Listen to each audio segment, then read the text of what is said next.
So hi guys, ಎಲ್ರಿಗೂ ನಮಸ್ಕಾರ. ಇವತ್ತಿನ ಒಂದು ವಿಡಿಯೋದಲ್ಲಿ ಪೋಸ್ಟ್ ಆಫೀಸ್ GDS ಯಾರೆಲ್ಲ ಅಪ್ಲಿಕೇಶನ್ ಹಾಕಿದ್ರಿ, ಸೊ ಫೈನಲ್ ಆಗಿ ಆಲ್ರೆಡಿ 4 ಮೆರಿಟ್ ಲಿಸ್ಟ್ ಕೂಡ ಅನೌನ್ಸ್ಮೆಂಟ್ ಆಗಿದೆ. ಸೊ ತುಂಬಾ ಜನ ಬಂದ್ಬಿಟ್ಟು ಬ್ರದರ್ 5ನೇ ಮೆರಿಟ್ ಲಿಸ್ಟ್ ಅನೌನ್ಸ್ಮೆಂಟ್ ಆಗುತ್ತಾ, ಆದ್ರೆ ಯಾವಾಗ ಆಗುತ್ತೆ, ಮತ್ತೆ ಹೊಸ ವೇಕೆನ್ಸಿ ಯಾವಾಗ ಬಿಡ್ತಾರೆ ಅಂತ ಹೇಳಿ ತುಂಬಾ ಜನ ಕೇಳ್ತಾ ಇದ್ರಿ. ಸೊ ಫೈನಲ್ ಆಗಿ ಅದ್ರ ಬಗ್ಗೆ ಒಂದು ಕ್ಲಾರಿಟಿ ಕೊಡ್ಬೇಕಂತ ಹೇಳಿ ಇವತ್ತಿನ ಈ ಒಂದು ವಿಡಿಯೋದಲ್ಲಿ ಏನಿವಾಗ ಪೋಸ್ಟ್ ಆಫೀಸ್ GDS ಟೋಟಲ್ ಆಗಿ 28,740 ವೇಕೆನ್ಸಿ ಕನ್ಫರ್ಮ್ ಮಾಡಿದ್ರು, ಆ ಒಂದು ಬಗ್ಗೆ ಕೆಲವೊಂದು ಅಪ್ಡೇಟ್ ಇದೆ. ಸೊ ಆ ಒಂದು ಅಪ್ಡೇಟ್ ತಿಳಿಸ್ಕೊಡ್ತಾ ಹೋಗ್ತೇನೆ. ವಿಡಿಯೋನ ಕೊನೆವರೆಗೂ ನೋಡಿ. ನೀವು ಕೂಡ ಪೋಸ್ಟ್ ಆಫೀಸ್ GDS ಅಪ್ಲಿಕೇಶನ್ ಹಾಕಿದ್ರೆ ಸೊ ನಿಮ್ದು ಫೈನಲ್ ಆಗಿ ಅಂದ್ರೆ ನಿಮ್ದು ಒಂದು ರಿಸಲ್ಟ್ ಎಷ್ಟಾಗಿದೆ ಅಂತ ಹೇಳಿ ಕಮೆಂಟ್ ಬಾಕ್ಸ್ ಅಲ್ಲಿ ಕಮೆಂಟ್ ಮಾಡಿ. ಮತ್ತೆ ಯಾರೆಲ್ಲ post office GDS already select ಆಗಿದ್ದೀರಾ, ಸೊ ನೀವು ಕೂಡ ವಿಡಿಯೋನ ನೋಡ್ತಾ ಇದ್ರೆ ಕಮೆಂಟ್ ಬಾಕ್ಸ್ ಅಲ್ಲಿ ಒಂದು ಕಮೆಂಟ್ ಹಾಕಿ. ಓಕೆ, ನೋಡಬಹುದು ಟೋಟಲ್ ಆಗಿ ಬಂದ್ಬಿಟ್ಟು ಪೋಸ್ಟ್ ಆಫೀಸ್ GDS ಇವಾಗ ಟೋಟಲ್ 2025-26 28,741 ವೇಕೆನ್ಸಿನ ಕನ್ಫರ್ಮ್ ಮಾಡಿದ್ರು. ಆಲ್ರೆಡಿ ಫಸ್ಟ್, ಸೆಕೆಂಡ್, ಥರ್ಡ್ ಮತ್ತೆ ಫೋರ್ತ್ ಮೆರಿಟ್ ಲಿಸ್ಟ್ ಕೂಡ ಅನೌನ್ಸ್ಮೆಂಟ್ ಆಗಿದೆ. ಇನ್ನು ತುಂಬಾ ಜನ ಕೇಳ್ತಾರಂತ ಪ್ರಶ್ನೆ ಏನಪ್ಪಾ ಅಂತಂದ್ರೆ ಫಿಫ್ತ್ ಮೆರಿಟ್ ಲಿಸ್ಟ್ ಬರುತ್ತಾ ಇಲ್ವಾ, ಬಂದ್ರೆ ಯಾವಾಗ ಬರುತ್ತೆ ಅಂತ ಹೇಳಿ ಆಲ್ಮೋಸ್ಟ್ ತುಂಬಾ ಜನ ಕೇಳ್ತಾ ಇದ್ರಿ. ಸೊ ಅದ್ರ ಬಗ್ಗೆ ತಿಳಿಸ್ಕೊಡ್ತಾ ಹೋಗ್ತೀನಿ. ಮತ್ತೆ ಇಲ್ಲಿ ನೋಡಬಹುದು ಆಲ್ಮೋಸ್ಟ್ ಒಂದು ಕರ್ನಾಟಕದಲ್ಲಿ ಫೋರ್ತ್ ಮೆರಿಟ್ ಲಿಸ್ಟ್ ಏನ್ ಅನೌನ್ಸ್ಮೆಂಟ್ ಆಗಿದೆ. ಟೋಟಲ್ ಆಗಿ ಬಂದ್ಬಿಟ್ಟು ನಮ್ಮ ಒಂದು ಕರ್ನಾಟಕದಲ್ಲಿ 213 ಒಂದು ಜನ ಸೆಲೆಕ್ಟ್ ಆಗಿದ್ದಾರೆ. ಈ ಒಂದು ಲಿಸ್ಟ್ ಅಲ್ಲಿ ಹೆಸರು ಬಂದಿದೆ. ಸೊ ನೀವು ಯಾವೆಲ್ಲ ಡಿಸ್ಟಿಕ್ ಗೆ ಅಪ್ಲಿಕೇಶನ್ ಹಾಕಿದ್ರಿ, ಆ ಒಂದು ಡಿಸ್ಟಿಕ್ ಅಲ್ಲಿ ಯಾವ ರೀತಿ ಕಟ್ ಆಫ್ ಇದೆ ಅಂತ ಹೇಳಿ ನೀವು ಇನ್ನೂ ನೋಡ್ಕೊಂಡಿಲ್ಲ ಅಂತಂದ್ರೆ, ಸೊ ನಾನು ವಾಟ್ಸ್ಆಪ್ ಗ್ರೂಪ್ ಅಲ್ಲಿ ಒಂದು PDF ಕೂಡ ಸೆಂಡ್ ಮಾಡಿದೀನಿ. ಇನ್ನು ಯಾರೆಲ್ಲ ವಾಟ್ಸ್ಆಪ್ ಗ್ರೂಪ್ ಗೆ ಜಾಯಿನ್ ಆಗಿಲ್ಲ, ಸೊ ನೀವು ಅಲ್ಲಿ ಜಾಯಿನ್ ಆಗಿ ಆ ಒಂದು PDF ಕೂಡ ನೋಡ್ಕೋಬಹುದು. ಯಾವ ರೀತಿ ಕಟ್ ಆಫ್ ನಿಂತಿದೆ, ಮತ್ತೆ ಯಾವ ಡಿಸ್ಟಿಕ್ ಗೆ ಎಷ್ಟು ಕಟ್ ಆಫ್ ವೇರಿಯೇಷನ್ ಆಗಿದೆ, ಮತ್ತೆ ಯಾವ ಕ್ಯಾಟಗರಿಗೆ ಡಿಫರೆನ್ಸ್ ಎಷ್ಟಿದೆ ಅಂತ ಹೇಳಿ ಪ್ರತಿಯೊಂದು ಆ ಒಂದು PDF ಅಲ್ಲಿ ಕೂಡ ಇದೆ. ಓಕೆ, ಮತ್ತೆ ಇನ್ನೊಂದೇನಪ್ಪಾ ಅಂತಂದ್ರೆ ಇವಾಗ ನೋಡ್ಬೋದು ಕಟ್ ಆಫ್ 4ನೇ ಮೆರಿಟ್ ಲಿಸ್ಟ್ ಏನೋ ಇವಾಗ ಆಲ್ರೆಡಿ ಅನೌನ್ಸ್ಮೆಂಟ್ ಆಗಿದೆ. ಓಕೆ, ಇವಾಗ 4ನೇ ಮೆರಿಟ್ ಲಿಸ್ಟ್ ಅಲ್ಲಿ ಯಾವ ರೀತಿ ಕಟ್ ಆಫ್ ನಿಂತಿದೆ ಅಂತ ನೋಡೋದಾದ್ರೆ ಇಲ್ಲಿ ಕ್ಯಾಟಗರಿ ವೈಸ್ ಕೆಲವೊಂದು ಡಿಸ್ಟ್ರಿಕ್ಟ್ ಗಳಿಗೆ ಚೇಂಜಸ್ ಆಗುತ್ತೆ. ಆಲ್ಮೋಸ್ಟ್ ಒಂದು ಆನ್ ಎನ್ ಎವರೇಜ್ ಬಂದ್ಬಿಟ್ಟು ಒಂದು 96 ಇಂದ 97, 98 ಈ ಒಂದು ಆಸ್ಪಾಸ್ ಅಲ್ಲಿ ಕಟ್ ಆಫ್ ನಿಂತಿದೆ. ಆಲ್ಮೋಸ್ಟ್ 4 ಮೆರಿಟ್ ಲಿಸ್ಟ್ ಅನೌನ್ಸ್ಮೆಂಟ್ ಆದ್ರೂ ಕೂಡ ಆಲ್ಮೋಸ್ಟ್ ಒಂದು 96 ಇಂದ 97, 98 ಈ ರೀತಿ ಒಂದು ಕಟ್ ಆಫ್ ಬಂದಿದೆ. ಅಂದ್ರೆ ಆ ಒಂದು ಪರ್ಸೆಂಟೇಜ್ ಮಾಡಿದ್ರೆ ಮಾತ್ರ ಒಂದು ಲಿಸ್ಟ್ ಅಲ್ಲಿ ಹೆಸರು ಬರ್ತಾ ಇದೆ.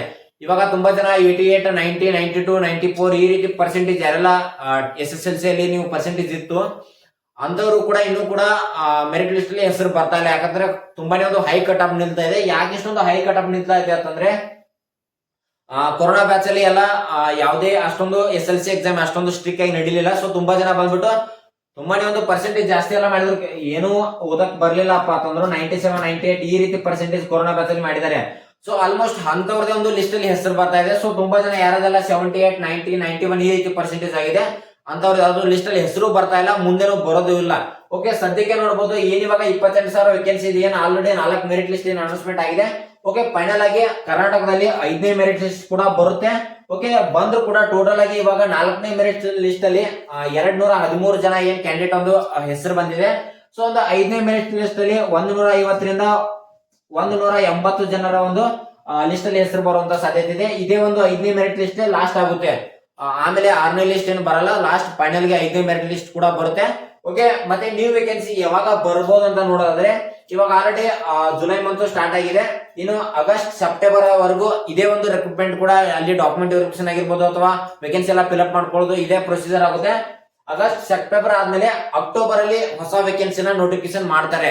ಓಕೆ, ಎಕ್ಸ್ಪೆಕ್ಟೆಡ್ ಎಷ್ಟು ವೇಕೆನ್ಸಿ ಕರಿಬಹುದಪ್ಪ ಅಂತಂದ್ರೆ ಇಲ್ಲಿ ಟೋಟಲ್ ಆಗಿ ಏನ್ ಇವಾಗ 2026, 25, 26ರಲ್ಲಿ 28,740 ವೇಕೆನ್ಸಿ ಕರೆದಿದ್ರು. ನೆಕ್ಸ್ಟ್ 2026 ಮತ್ತೆ 27ರಲ್ಲಿ ಕೂಡ ಆಸ್ಪಾಸ್ ಅಲ್ಲಿ ಒಂದು 30,000 ವರೆಗೂ ವೇಕೆನ್ಸಿ ಒಂದು ನೋಟಿಫಿಕೇಶನ್ ಆಗುವಂತ ಸಾಧ್ಯತೆ ಜಾಸ್ತಿ ಇದೆ. ಓಕೆ, ನೋಡೋಣ ನೆಕ್ಸ್ಟ್ ಅದ್ರ ಬಗ್ಗೆ ಏನಾದ್ರು ಅಪ್ಡೇಟ್ ಬಂದ್ರೆ ಅದನ್ನು ಕೂಡ ತಿಳಿಸ್ಕೊಡ್ತಾ ಹೋಗ್ತೀನಿ. ಮತ್ತೆ ಈ ಒಂದು ಪೋಸ್ಟ್ ಆಫೀಸ್ GDS ಗೆ ನೀವೇನಾದ್ರೂ ಸೆಲೆಕ್ಟ್ ಆದ್ರೆ ನಿಮ್ಗೆ ಸ್ಯಾಲರಿ ಎಷ್ಟು ಇರುತ್ತೆ ಅಂತ ಹೇಳಿ ತುಂಬಾ ಜನಕ್ಕೆ ಇನ್ನೂ ಕೂಡ ಡೌಟ್ ಇದೆ. ಓಕೆ, ಈ ಒಂದು ಪೋಸ್ಟ್ ಆಫೀಸ್ GDS ಅಲ್ಲಿ ಸ್ಟಾರ್ಟಿಂಗ್ ಸ್ಯಾಲರಿ ಅಷ್ಟೊಂದು ಜಾಸ್ತಿ ಇರಲ್ಲ, ಬಟ್ ನಿಮ್ದು ಮುಂದೆ ಎಕ್ಸ್ಪೀರಿಯನ್ಸ್ ಆದ್ಮೇಲೆ ಸೊ ಸ್ಯಾಲರಿ ಕೂಡ ಹೈಕ್ ಆಗುತ್ತೆ, ಅಂದ್ರೆ ಜಾಸ್ತಿ ಆಗ್ತಾ ಹೋಗುತ್ತೆ. ಸ್ಟಾರ್ಟಿಂಗ್ ಸ್ಯಾಲರಿ ಬಂದ್ಬಿಟ್ಟು 12,000ದಿಂದ 29,000 ನಿಮ್ಗೆ ಸ್ಯಾಲರಿ ಇರುತ್ತೆ. ಸ್ಟಾರ್ಟಿಂಗ್ ಜಾಸ್ತಿ ಸ್ಯಾಲರಿ ಇರಲ್ಲ, 12ರಿಂದ 13, 14,000 ಇಷ್ಟೇ ಒಂದು EF ಕಟ್ ಆಗಿ ನಿಮ್ಮ ಒಂದು ಅಕೌಂಟ್ಗೆ ಒಂದು 12, 12.5, 13,000 ಮ್ಯಾಕ್ಸಿಮಮ್ ಬರುತ್ತೆ. ಓಕೆ, ನೀವು 2025ರಲ್ಲಿ ಯಾರೆಲ್ಲ ಪೋಸ್ಟ್ ಆಫೀಸ್ ಜಾಬ್ಗೆ ನೀವು ಏನಾದ್ರು ಸೆಲೆಕ್ಟ್ ಆಗಿದ್ರೆ ಓಕೆ, ನಿಮ್ಮ ಒಂದು ಸ್ಯಾಲರಿ ಎಷ್ಟಿದೆ ಅಂತ ಹೇಳಿ ಯಾರಾದ್ರೂ ನೋಡ್ತಾ ಇದ್ರೆ ವಿಡಿಯೋ ಸ್ಯಾಲರಿ ಎಷ್ಟಿದೆ ಅಂತ ಹೇಳಿ ಸ್ವಲ್ಪ ಕಮೆಂಟ್ ಮಾಡಿ. ತುಂಬಾ ಜನ ಕಮೆಂಟ್ ಅಲ್ಲಿ ನೋಡ್ತಾ ಇರ್ತಾರೆ, ಸ್ವಲ್ಪ ಹೆಲ್ಪ್ ಆಗುತ್ತೆ. ಓಕೆ, ಆಲ್ಮೋಸ್ಟ್ ಪ್ರತಿಯೊಂದು ಇನ್ಫಾರ್ಮೇಶನ್ ತಿಳಿಸ್ಕೊಟ್ಟಿದ್ದೀನಿ. ಆಲ್ರೆಡಿ 4 ಮೆರಿಟ್ ಲಿಸ್ಟ್ ಕೂಡ ಅನೌನ್ಸ್ಮೆಂಟ್ ಆಗಿದೆ. ಫೈನಲ್ ಆಗಿ ಕರ್ನಾಟಕದಲ್ಲಿ 5ನೇ ಮೆರಿಟ್ ಲಿಸ್ಟ್ ಕೂಡ ಬರುತ್ತೆ. ಎಕ್ಸ್ಪೆಕ್ಟೆಡ್ ಯಾವಾಗ ಬರಬಹುದು ಅಂತಂದ್ರೆ ಜುಲೈ 15ನೇ ತಾರೀಕಿನ ಮೇಲ್ಗಡೆ ಎಕ್ಸ್ಪೆಕ್ಟೇಷನ್ ಮಾಡಬಹುದು. ಒಂದು 15ನೇ ತಾರೀಕಿನವರೆಗೂ ಬರುವಂತ ಸಾಧ್ಯತೆ ಜಾಸ್ತಿ ಇದೆ. ನೋಡೋಣ ಅದ್ರ ಬಗ್ಗೆ ಏನಾದ್ರು ಅಪ್ಡೇಟ್ ಬಂದ್ರೆ ನಾನು ಮುಂದೆ ಬರುವಂತ ದಿನಗಳಲ್ಲಿ ಕಂಪ್ಲೀಟ್ ಆಗಿ ತಿಳಿಸ್ಕೊಡ್ತಾ ಹೋಗ್ತೀನಿ ಅಂತ ಹೇಳ್ತಾ, ಆಲ್ಮೋಸ್ಟ್ ವಿಡಿಯೋನ ಯಾರೆಲ್ಲ ನೋಡಿದಾರ, ಸೊ ಪ್ರತಿಯೊಬ್ಬರು ನಿಮ್ಮ ಸ್ನೇಹಿತರಿಗೆಲ್ಲ ಶೇರ್ ಮಾಡಿ, ಅವ್ರು ಕೂಡ ಹೆಲ್ಪ್ ಆಗ್ಲಿ ಅಂತ ಹೇಳ್ತಾ ಸಿಗೋಣ ಮುಂದಿನ ವಿಡಿಯೋದಲ್ಲಿ. ನಮಸ್ಕಾರ.